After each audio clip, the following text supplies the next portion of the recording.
सबसे बढ़िया बात जो आपको कोई नहीं बताएगा, आप एक अपना पन्ना लो, एक ऐसा पेपर लो, जो मैं हमेशा करता था, ठीक है, जो पर्सनली मेरा अपना प्लान होता था। मैंने यहाँ पर क्या किया कि मैंने यहाँ पर 90 डेज का प्लान लिख दिया, और ये 90 डेज के प्लान में मैंने क्या मेंशन कर दिया, ये 90 डेज के प्लान में मैंने पॉइंट नंबर 1 मेंशन कर दिया कि भाई मुझे मैथ में फलाना फलाना फलाना फलाना टॉपिक्स खत्म करने हैं, ये मेरे टॉपिक्स हो जाएंगे और यहाँ पर ये मेरी बुक लिस्ट हो जाएगी, ठीक है। और साथ में मैं उसको एक टाइम भी दे देता था कि एवरेज ऑन एन एवरेज मुझे 5 दिन के अंदर, 10 दिन के अंदर मुझे एक चैप्टर को खत्म कर देना है। उसी तरीके से इंग्लिश में भी हम अपना टाइम लिस्ट बना लेते हैं कि इंग्लिश में मुझे जो है यहाँ पर ग्रामर हो गया, वोकैब हो गया, इस तरीके से मुझे सभी चीजों को खत्म करना है, ठीक है। ग्रामर में मुझे यहाँ पर ये 8 टॉपिक हैं, बस मुझे इन्हीं के ऊपर मेहनत करनी है। और वोकैबलरी में सिर्फ एक बुक है, मानो नीतू सिंह हो गई तो नीतू सिंह हो गई, ऑनलाइन मेंटर हो गया तो ऑनलाइन मेंटर हो गया, जो भी हो गया मुझे यहाँ पर इनको खत्म करना है। जीएस में मेरे माइंड में हमेशा फिक्स होता था कि अगर मैं ऑब्जेक्टिव ऑब्जेक्टिव के सहारे रहूंगा तो एक दिन गंदा फंसने वाला हूं, ठीक है। तो मैं कभी ऑब्जेक्टिव का सहारा लेता ही नहीं था। हमेशा मेरे मन में ये होता था कि एक काम करो, सबसे पहले जीएस के लिए तुम सब्जेक्टिव पढ़ लो, सब्जेक्टिव एक बार गो थ्रू हो जाओ, कहां से हो जाओ तो लूसेंट सबसे बढ़िया किताब है वहां से हो जाओ, कोई और किताब है तो तुम वहां से हो जाओ सब्जेक्टिव, और उसके बाद वहां पर बैठ के तब ऑब्जेक्टिव लगा लो, यानी सब्जेक्टिव और ऑब्जेक्टिव। इसके अलावा कुछ छोटे छोटे पर्चे भी बना लेता था मैं। पर्चे जानते हो, वो पर्चे नहीं जो एग्जाम में चीट करने के लिए लिए जाते थे। पर्चे का मतलब ऐसे हो गया जैसे फेमस दर्रे हो गए, फेमस पहाड़ हो गया, फेमस आपका पार्क हो गया, ठीक है, आपके बांध हो गए, ठीक है, भारत में पहला पुरुष हो गया, इस तरीके से कुछ स्लोगन्स हो गए, नारेज हो गए, इनके पर्चे बना लिए थे।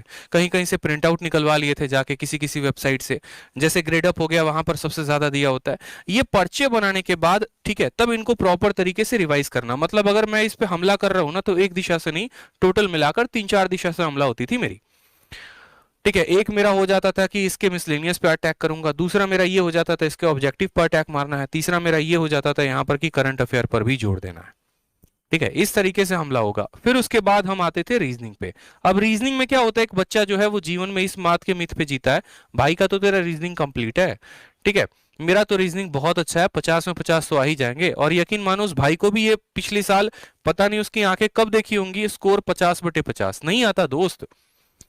जिंदा आदमी इस उम्मीद में रहता है कि रीजनिंग अच्छा है और रीजनिंग में 50 में 50 आ जाएगा, बट नहीं आता है। क्यों नहीं आता है? क्योंकि देखो, अगर कोई चीज नहीं आती है ना तो गुरूर नहीं करना उस चीज का, ठीक है, घमंड नहीं करना है कि रीजनिंग आती है आती है आती है। हो सकता है कभी आप किसी दिन में उस घमंड के लपेटे में आ जाओ, उससे बढ़िया ये है कि आप उसको कॉन्स्टेंटली मेहनत करते रहो। करना दोस्त, एटीट्यूड जरूर दिखाना, गुरूर जरूर दिखाना, लेकिन जिस दिन हाथ में ज्वाइनिंग होगी उस दिन दिखाना, उस दिन शोभा भी देगा।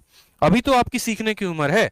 अभी एक काम क्या करो कि रीजनिंग में जैसे मानो अगर कोई टॉपिक नहीं आता, आप उसको पूरा का पूरा पढ़ो प्रॉपर तरीके से, और अगर नहीं आता तो प्रैक्टिस करो। ज्यादा से ज्यादा मेरा मानना है कि अभी प्रैक्टिस के ऊपर जोर दो, उन सवालों के ऊपर जो सबसे ज्यादा कैलकुलेटिव है, ठीक है, जो नए पैटर्न के ऊपर पूछे गए हैं। कहीं से भी प्रैक्टिस करते हो, रीजनिंग की जो बुक है हमारी विक्रमजीत सर की, आप उससे प्रैक्टिस कर सकते हो, बहुत जबरदस्त बुक उन्होंने बना रखी है, ठीक है।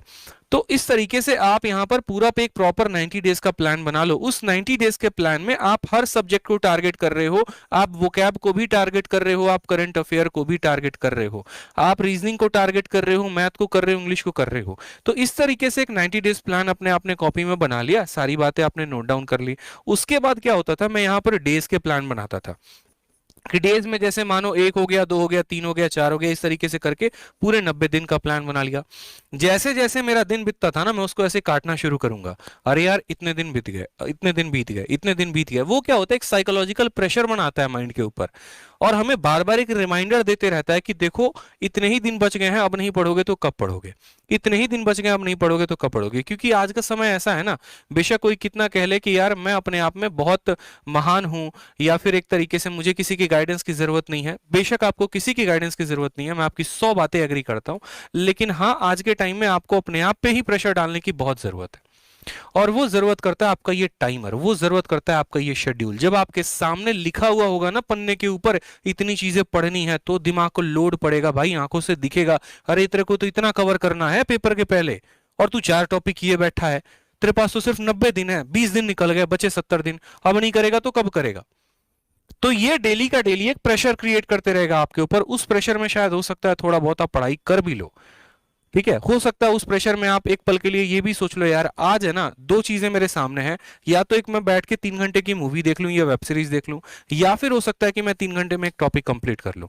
अगर टॉपिक कंप्लीट हो गया तो यहां से उसको कट मार देंगे, और मूवी कंप्लीट हो गया तो यहां पर उसको कट मारने का कोई भी जगह नहीं है। इस तरीके से आप अपने आप को ढालो, ये 90 दिन बहुत जरूरी है। समझ में आ रहा है? चैनल को सब्सक्राइब कर लेना, क्योंकि अगली 10 वीडियो बड़ी खतरनाक होने वाली है और अपने जीवन को बदल करके रख देगी, ये मेरा दावा है। काफी छोटे छोटे वीडियोस आएंगे, मॉक टेस्ट देने का सही तरीका, तैयारी करने का सही तरीका, ऐसे काफी सारे वीडियोस होंगे जो पूरा इतिहास बदल के रख देंगे।